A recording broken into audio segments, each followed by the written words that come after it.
Jenny slowly opened her eyes, her head pounding, and she was lying on the cold, damp floor of the cave. How did she get here? The last thing she remembered was hiking through the woods with her friends. They had wanted to explore the cave they had stumbled upon, thinking it would be fun. Jenny slowly sat up, squinting in the dim light. Where was everyone else? She called out names, but only heard her own voice echoing back. Shakily, she got to her feet.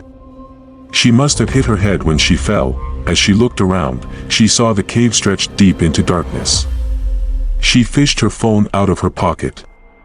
No signal. Of course. She turned on the flashlight and started walking slowly into the cave. The air grew colder.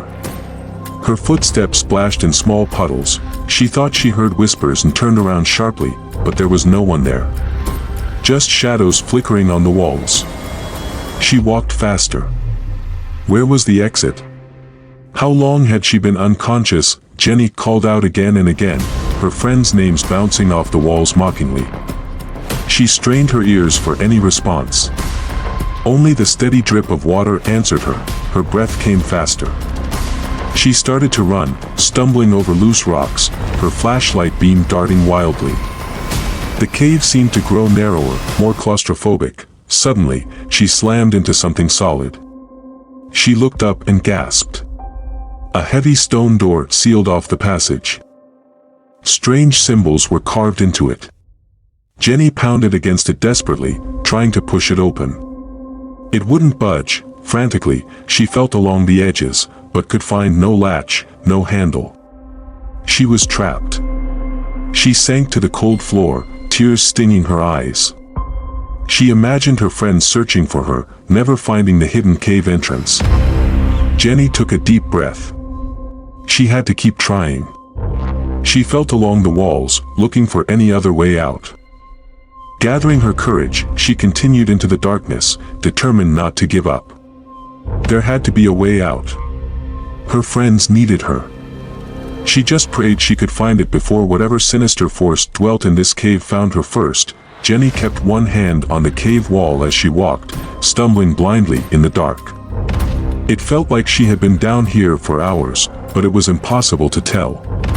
Time seemed to stand still in this endless maze of tunnels. Finally, she saw a distant pinprick of light.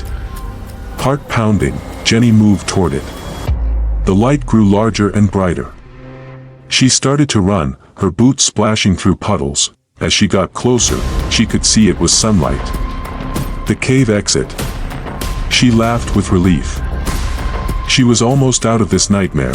With a final burst of energy, she sprinted toward freedom. But just as the exit was within reach, a rotted hand shot out of the shadows, grabbing her ankle in a vice-like grip. Jenny screamed as she was yanked off her feet. She was dragged back into darkness as a chorus of inhuman shrieks echoed through the cave. Jenny thrashed and fought, but it was no use. The last thing she saw was a pair of glowing red eyes and a wide, ghoulish smile before everything went black. Her screams were silenced, leaving only an eerie quiet. The search party never found a trace of Jenny or her friends. Local legend says they still haunt the cave, warning others to stay away. Most sensible people avoid the remote cavern deep in the forest. But curiosity and the promise of adventure are powerful drawcards for some. Thank you. If you like watching these stories, kindly subscribe to our channel.